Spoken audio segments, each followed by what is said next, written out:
Sim? Bem-vindos à Arena Banco do Brasil, Transformação Digital. Não? Som, todos me ouvem? Sim? Boa tarde, bem-vindos à Arena Banco do Brasil, Transformação Digital.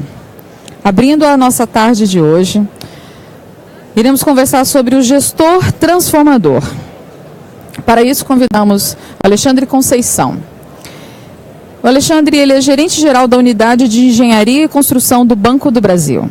Graduado em processamento de dados, especialização em informática na educação e desenvolvimento de sistemas orientados a objetos, possui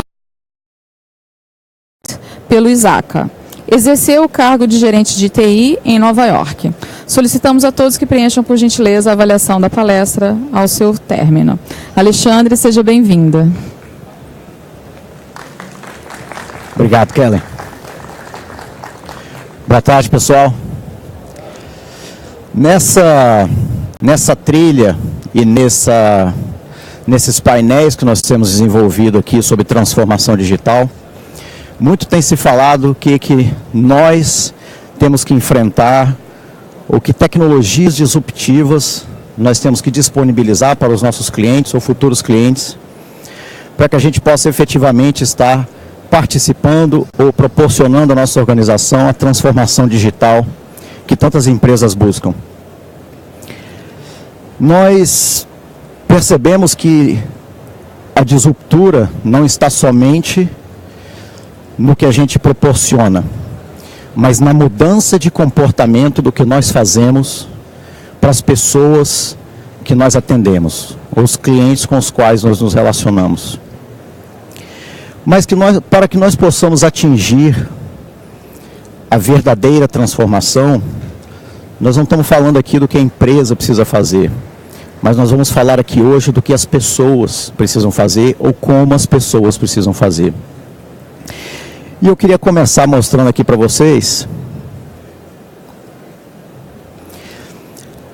os chamados fatores de engajamento, comparando a percepção e a sensação que cada funcionário ou colaborador de uma empresa possui no seu trabalho, no seu dia a dia.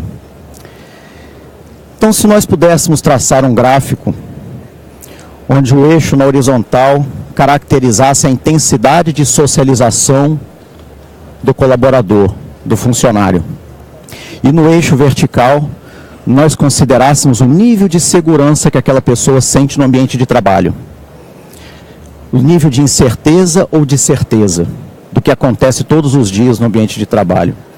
Nós poderíamos dividir esse gráfico em 4 quadrantes, e nós teríamos no primeiro quadrante um nível muito individual de trabalho, onde a pessoa por si só tem que produzir um resultado, e um nível de incerteza muito grande, onde as estratégias não sejam conhecidas, o diálogo é pouco praticado, e o resultado é justamente o que se espera, né? Nesse quadrante, nós poderíamos qualificar a chefia ou o superior daquele funcionário como alguém que é visto como uma autoridade, alguém que manda. Naquele universo, naquele departamento, naquela empresa, esse é o funcionamento da chefia. O colega é um competidor, é alguém que está tentando vender mais do que eu, é alguém que compete comigo. O erro, quando ocorre num ambiente de trabalho desse, ele é penalizado. Normalmente uma demissão, uma perda de cargo, mas alguma penalidade é imputada àquele que comete um erro. E neste ambiente também a meta é considerada uma obrigação, é simplesmente o que tem que ser feito. Isso está dado, tem que ser cumprido. Este é um ambiente que nós denominamos de sobrevivência. É onde o espírito individualista impera e o nível de incerteza é considerado praticamente insuportável, porque isso gera uma ansiedade e uma apreensão pelas pessoas. Mas aí se a gente move para um quadrante onde o nível de segurança transparece mais confiança, eu sei o que acontece, eu sei o que é esperado, o superior é visto como um gestor, um gerente, aquele que executa, acompanha, controla. O colega é um trabalhador que desempenha uma atividade junto comigo. O erro tem que ser corrigido, porque a empresa busca a perfeição. E a meta é dada como um desafio, algo a ser vencido, uma questão a ser superada. Esse é o quadrante tido como quadrante de produção. Se a gente mover para o quadrante da direita, onde nós temos um nível de socialização maior entre as pessoas, no ambiente de trabalho as pessoas se comunicam, dialogam, trabalham num ambiente mais colaborativo, o superior é visto como alguém que é o atacante, é ele que proporciona o resultado para a equipe, ele que abre os espaços, ele que faz a vanguarda, ajuda a equipe a se realizar. O colega é alguém que participa, é alguém que está no time, ele é participante, ele joga conosco no time. O erro traz um aprendizado, porque a equipe aprende e ela evolui como um grupo. E a meta é uma meta de equipe, é uma meta que é nossa, não é uma meta minha ou do colega do lado. Esse ambiente nós consideramos um ambiente de resultado, porque ele é focado no resultado, mas de uma equipe, de um grupo. Mas aí vem o último quadrante, onde o superior é visto como um líder, o colega é um parceiro de trabalho, é uma pessoa que eu confio, e eu tenho conhecimento dessa pessoa. O erro se transforma numa oportunidade, ele vai muito além do aprendizado. E a meta, ela vai muito além do desafio, uma obrigação, ela é uma conquista. É algo que a equipe celebra, comemora e valoriza. Este é o ambiente que nós chamamos de engajamento. E aí eu pergunto para vocês, qual que seria o quadrante adequado para que os colaboradores, empregados ou funcionários de uma empresa estejam para produzir a empresa transformadora que se busca nos dias atuais? É o quadrante do engajamento. E nós, na nossa área de tecnologia, no Banco do Brasil, temos discutido ações que possam promover um nível de confiança do funcionário, um nível de segurança no ambiente de trabalho, ao mesmo tempo que ele possa trabalhar com o conceito de crowdsourcing, onde mais mentes geram mais resultado do que a soma delas individualmente.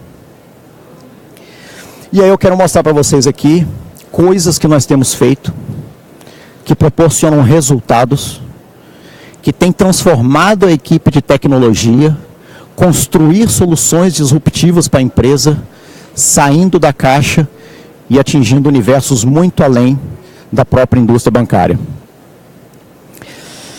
Esses caminhos que nós escolhemos, nós não temos certeza se são suficientes ou se nós vamos ter que criar novas oportunidades ou novos caminhos.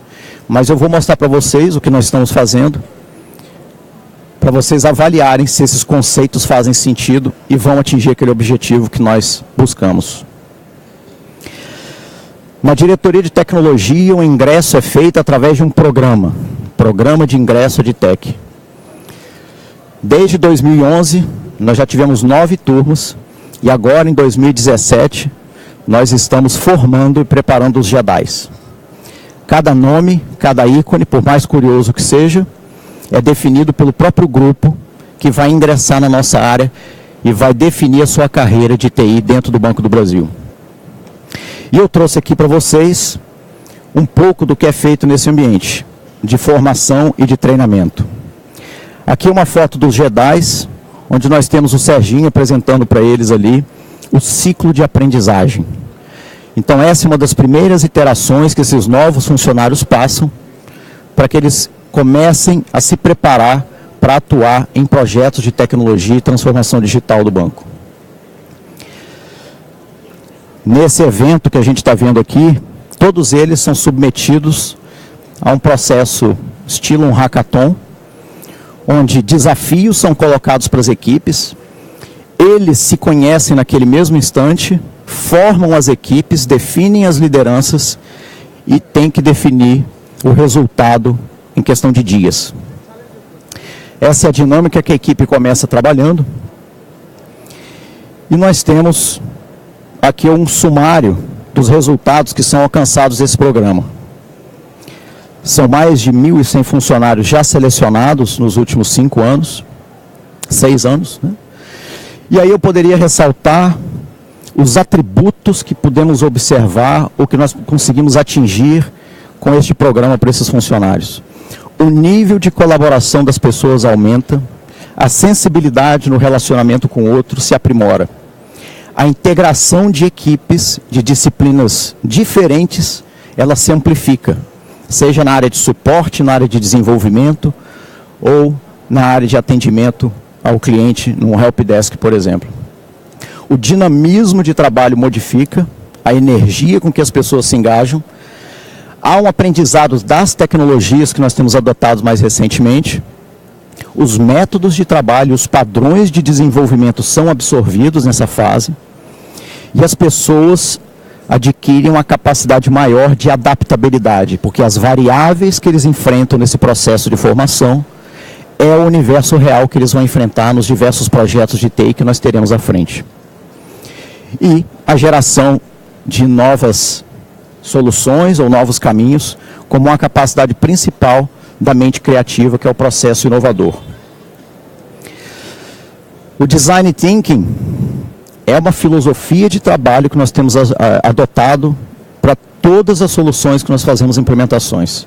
As pessoas trabalham em equipe e o pensamento conjunto e coletivo é utilizado como fonte de conhecimento. Nós valorizamos aqui todas as ideias e as diferenças que existem essas pessoas.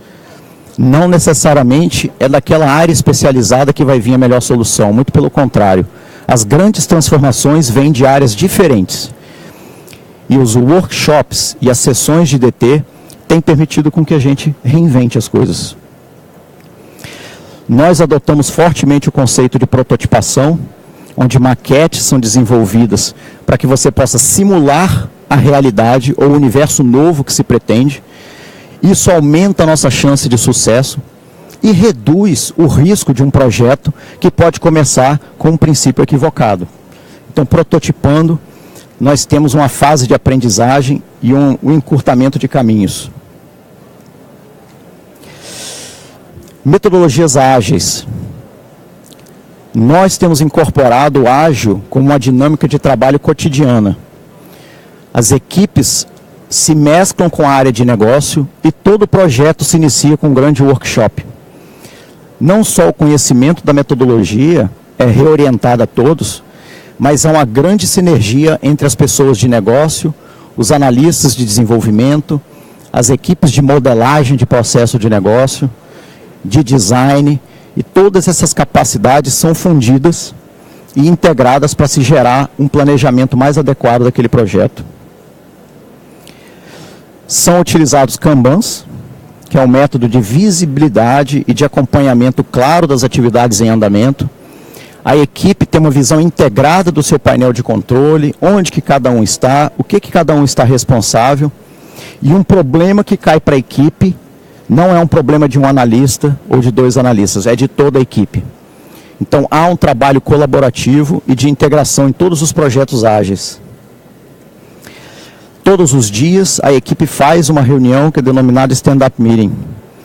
Nessa reunião de 15 minutos, as pessoas fazem desse jeito bem informal. Aqui nós temos uma representação clara de como funciona, onde todos eles pontuam o que está acontecendo, o que estão fazendo hoje, o que irão fazer amanhã.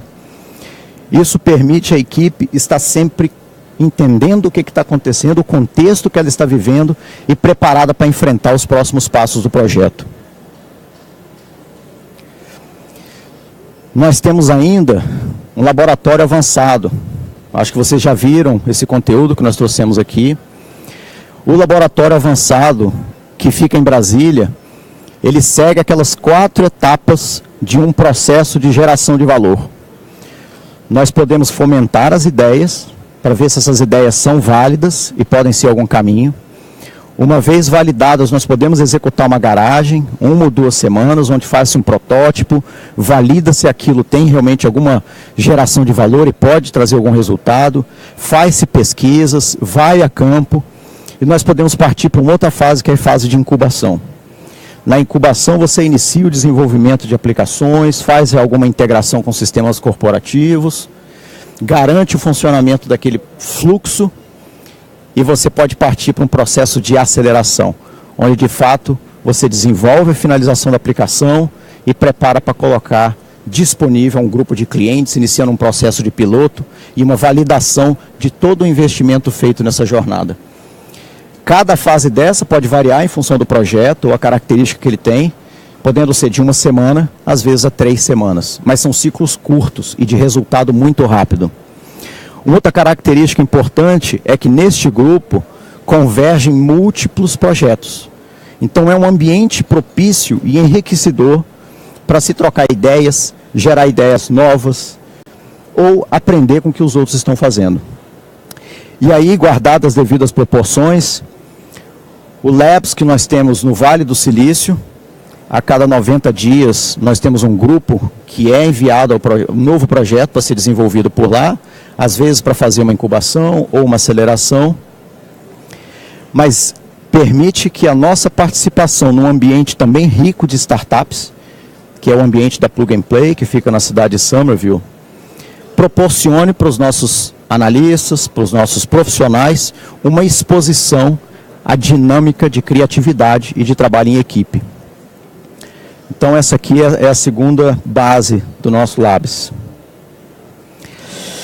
A cada 2 anos, nós promovemos uma atividade esportiva entre todos os funcionários da área de tecnologia do banco. Nós utilizamos o vale de uma Copa do Mundo ou de uma Olimpíada e nós promovemos todas essas modalidades esportivas com competições entre os funcionários. As atividades são desenvolvidas em modalidades feminino, modalidades masculino. Todos esses jogos que os nossos funcionários atuam ou participam são feitos fora do horário de trabalho, nos finais de semana, nos dias à noite, durante a semana. E a participação de todos eles tem aumentado a cada novo evento que nós promovemos. Naturalmente, a participação de uma equipe num jogo faz com que ele se sinta uma equipe. Isso promove o espírito de participação e de colaboração e faz com que a liga e a integração entre os funcionários de uma mesma área aumente. As pessoas se conheçam um pouco mais e, através do esporte, elas possam aumentar e amplificar a capacidade de construção criativa conjunta. No final do evento, nós fizemos uma atividade de um dia completo para fazer os jogos finais. Nós denominamos de Spring Tech, que foi um dia onde nós discutimos os resultados alcançados no período, os desafios que são colocados à nossa frente e juntos celebramos os resultados daqueles eventos finais que foram os jogos de futebol e queimada que nós conseguimos fazer no estádio do Mané Garrincha. Claro que nós não ocupamos todo o estádio, mas reservamos ali um cantinho, mas foi o suficiente para que todos nós pudéssemos estar como uma equipe única, integrada num lugar só, encerrando um período. Trouxemos o Márcio Atala para trabalhar conosco numa dinâmica sobre viver com saúde, e nós acreditamos que a promoção da saúde é um fator crítico na qualidade de vida dos funcionários e na satisfação e na energia que se tem todos os dias no ambiente de trabalho. Esse grupo é o grupo coordenador das atividades esportivas. Cada pessoa ou uma dupla é responsável por uma modalidade e eles fazem o desenvolvimento dos regulamentos, das regras, das chaves, dos cronogramas com as datas dos jogos, a arbitragem, todo o processo que envolve um campeonato esportivo. E todos eles fizeram isso sem receber R$1 a mais, por doação e pelo interesse de garantir a integração das equipes e a satisfação de construir algo muito maior do que o próprio trabalho. Aí nós temos um sumário com todos os números que demonstram o resultado do evento de 2017. E eu ressaltaria aqui o aspecto relacionado à saúde, como nós já falamos, que favorece a energia e a vontade de estar trabalhando de todo mundo com qualidade de vida. O esporte como um caminho de integração e de valorização do trabalho em equipe. A colaboração no sentido de um apoiar o problema e o desafio do outro. O trabalho em equipe. A socialização, onde o interesse comum vale mais do que o interesse individual. a integração das equipes e, consequentemente, um processo natural de geração, de criatividade e de espaço para desenvolver novas ideias, que tudo isso permite e favorece muito mais. Quem lembra do dia 13 de outubro desse ano? Foi uma sexta-feira. Tivemos no dia 12 um feriado, que foi uma quinta-feira. E nós tínhamos um problema das crianças que não têm escola naquele dia, porque as escolas emendam o feriado, mas aquele dia 13 de outubro era um dia útil. E nós todos iríamos para o trabalho. Muitos colegas falaram, não, eu vou levar meu filho para a escola, para o banco. Bom, mas eu também vou levar, não, eu pensei em trazer também, não, peraí, então vamos organizar isso. E resolvemos fazer uma atividade que envolveria todos os filhos dos funcionários que quisessem conhecer o ambiente de trabalho dos pais. Nós entendemos que nessa oportunidade, nós poderíamos proporcionar para os funcionários não só o reconhecimento de que a família faz parte da vida de cada um, mas que o banco se preocupa com isso e quer que o clima da família esteja muito bem e muito integrado com o clima de ambiente de trabalho que nós temos. Então, essa foto é justamente o momento em que um grupinho foi visitar um mainframe. Nós desligamos a máquina, só por questões de segurança. Mas essas crianças talvez nunca tivessem tido oportunidade de ver o que o pai faz. Para onde que a mãe vai todos os dias e o que ela faz todos os dias. Na sala de gerenciamento, que fez parte da visita que eles foram ver, no nosso grande telão de gerenciamento de toda a plataforma tecnológica do banco, dos serviços que nós oferecemos, nós preparamos uma surpresa que eles se viam numa câmera no próprio telão. O maior desafio não foi explicar para eles o que era aquilo, mas fazer eles saírem dali, porque eles não queriam sair. E a meninada passou a entender o que meu pai faz, onde que meu pai vai todos os dias. Nós fizemos videoconferência com eles, proporcionamos aulinhas de programação simples, fizemos oficinas de YouTube. Tudo isso permitiu que as crianças tivessem uma amplificação do que é o trabalho de tecnologia que os pais desenvolvem nesse banco que o pai vai todos os dias. Um pouco do resultado que a gente teve com essa iniciativa, também trago aqui os indicadores e o resultado que a gente teve. E como não poderia deixar de ser, o resultado qualitativo traz a promoção e a valorização do funcionário, a integração da família com o contexto do ambiente de trabalho, o orgulho de pertencimento, o filho comentando com o pai que, pai, agora eu sei onde você trabalha, eu sei o que você faz, a vontade de seguir o caminho que o pai possui, a possibilidade de se encarreirar nessa jornada, de se tornar um funcionário do Banco do Brasil, se essa criança assim desejar, mas permite que ele tenha uma sensação do que o pai faz e valoriza o trabalho que o pai faz. E mais importante do que a gente sentir satisfeito no trabalho, ou receber alguma coisa boa no trabalho, é a gente promover o bem para um filho do funcionário. Quer agradar a gente? Agrade os nossos filhos. Então, isso funcionou muito bem, o nível de satisfação foi muito elevado, os funcionários se sentiram extremamente incluídos, o processo de criatividade se projeta ainda mais, e não tinha como deixar de comentar que a produtividade da equipe amplia. As pessoas satisfeitas e seguras no ambiente de trabalho, elas proporcionam um trabalho mais produtivo. E aí eu queria perguntar para vocês, seria esse o caminho para a gente desenvolver o nível de funcionários que um Google tem?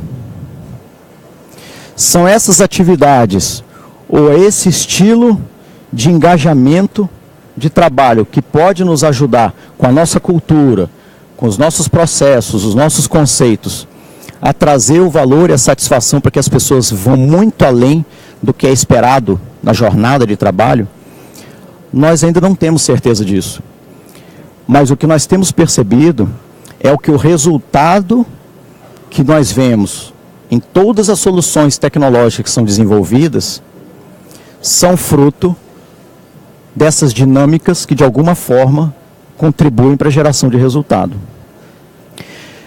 Então eu queria deixar essa mensagem para vocês, essa é um pouco da nossa experiência e queria agradecer a todos pela participação. Abrindo para perguntas agora. Muito obrigado.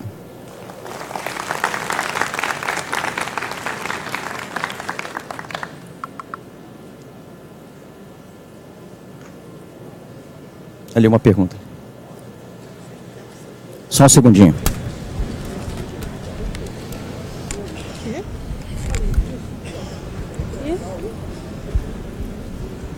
Obrigado, Alessandro.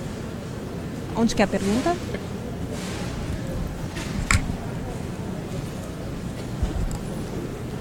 Boa tarde. Guaraci Oliveira. Boa tarde. Guaraci Oliveira.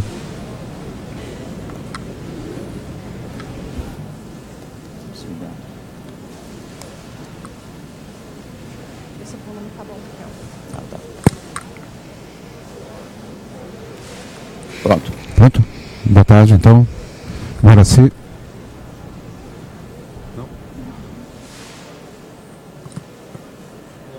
Alô, alô.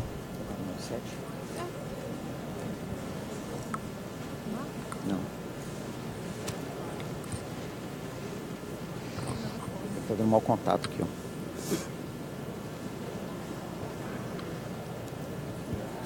Tá ouvindo agora? Pode falar, tá dando mau contato aqui, mas eu segurei. Quer que eu fale aí perto? Não, pode falar, estou escutando aqui. Então tá bom. Guaraci Oliveira, consórcio Embracon, São Paulo. A minha pergunta é relacionada, pelo que eu entendi, há 12 anos atrás você né, começou esse processo todo aí. Falando do ponto de vista de barreiras culturais, qual foi a maior barreira que você teve que enfrentar para poder chegar nesse conceito de engajamento? Ok, Guaraci, né? Guaraci, muito obrigado pela pergunta. O Guaraci pergunta aqui pra gente qual foi o maior desafio que foi enfrentado por nós para conseguir implementar esses caminhos, né, que a gente tem mostrado aqui para vocês. E eu estou repetindo a pergunta para que o pessoal que está nos assistindo por transmissão possa entender a pergunta e a resposta.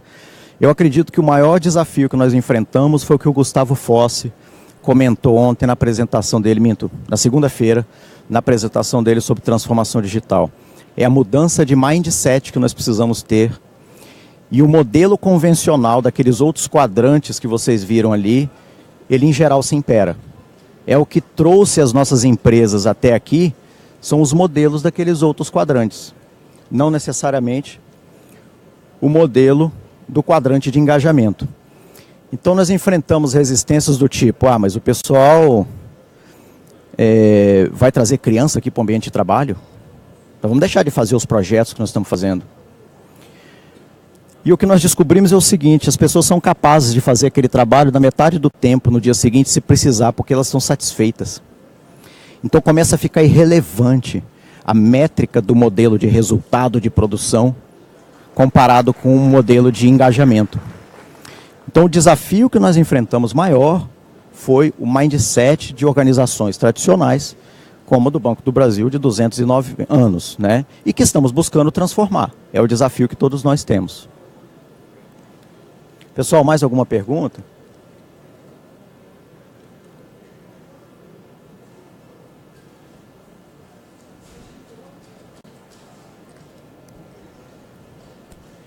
Daniel, sou do Sicredi, Santa Catarina, e eu sou ex-funcionário do Banco do Brasil.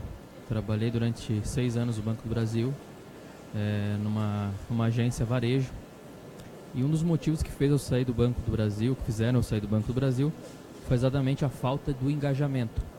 Porque numa agência, né, lá no varejo, a gente tem um pouco mais de dificuldade de chegar a esse nível de engajamento. Com a experiência nesse projeto todo, qual a sugestão para as agências do Banco do Brasil, onde estão grande parte dos colaboradores dessa empresa bicentenária, qual a sugestão para que isso aconteça também lá na ponta, que é onde se tem o contato direto com o cliente, né? E eu entendo que ainda mais importante, porque é onde a gente demonstra o nosso propósito, né, diretamente ao nosso cliente. Como fazer isso lá no varejo, lá na ponta, lá naquela cidadezinha do interior? É Daniel, não é isso? Isso. Daniel, obrigado pela pergunta. O Daniel pergunta para nós como que a gente promove o engajamento numa empresa da magnitude e da dimensão do banco, nas mais longínquas localidades, né, que nós temos lá, onde temos agências de 5 funcionários, de 8, de 15, de 30. Então, assim, Daniel, realmente é um desafio muito grande. Ainda há um modelo muito orientado à meta, e a área lá na ponta, como você deve ter vivido, ela tem que experimentar a geração de resultado. Hoje a gente vai muito naquele quadrante ali de resultado, como a gente estava vendo. Mas o engajamento ele começa a acontecer quando nós começamos a transformar o modelo decisório do banco, onde o empoderamento vai sendo levado para a ponta. Ou seja, é esperado para que aquela dependência tenha um resultado muito mais do que um conjunto de metas. Então existe um processo em andamento no banco para que a gente possa mudar esse modelo. E o funcionário que está lá na ponta, ele ser um agente mais decisor, ele tem um nível de decisão maior do caminho que ele vai seguir e que ele trabalhe num ambiente muito mais dinâmico. Então nós estamos oferecendo, por exemplo, aos nossos funcionários ferramentas mais dinâmicas de trabalho com plataformas móveis. Então hoje um gerente de relacionamento de uma empresarial, ele já visita uma empresa levando um celular, consultando todo o portfólio de produtos que a empresa tem, fazendo uma avaliação com a empresa do nível de fluxo de caixa que ela tem ou um apoio adicional que ela precisa no capital de giro. Então a dinâmica e a musculatura que os nossos funcionários estão tendo na ponta está se amplificando. Então, com este avanço que vai acontecendo gradativamente, nós acreditamos que esse nível de engajamento se amplifica também na ponta. E assim nós conseguimos levar a toda a organização. Ok? Pessoal, mais alguma pergunta? Pois não. Neto Franca, Sebrae, Paraíba. Como se dá essas visitas dessas crianças ao local de trabalho? Através de um calendário? São as férias? Alguns feriados imprensados? Qual seria a programação constante dessas possíveis visitas? Você diz de fora do banco? Dos filhos dos proprietários. Sim. É Neto, né? Isso. O Neto nos pergunta aqui se há uma agenda ou um calendário pré-definido, né, para as visitas dos filhos dos funcionários. Esse foi o primeiro evento que aconteceu esse ano, Neto, que eu estou trazendo para vocês. E foi muito interessante porque ele surgiu naturalmente como uma iniciativa. E o grande salto que a gente percebe nisso é que a nossa administração acatou a iniciativa dos funcionários como algo bem visto. Então isso para nós já foi um salto, porque nós temos certeza que no ano que vem vai haver outra iniciativa. Essa aqui certamente já vai entrar num calendário que normalmente depois do Dia das Crianças, não tem jeito, as crianças ficam em casa, as escolas emendam o feriado, mas o banco funciona. Então nós entendemos que do limão é possível a gente fazer uma limonada, e isso surge naturalmente. Gente, mais alguma pergunta?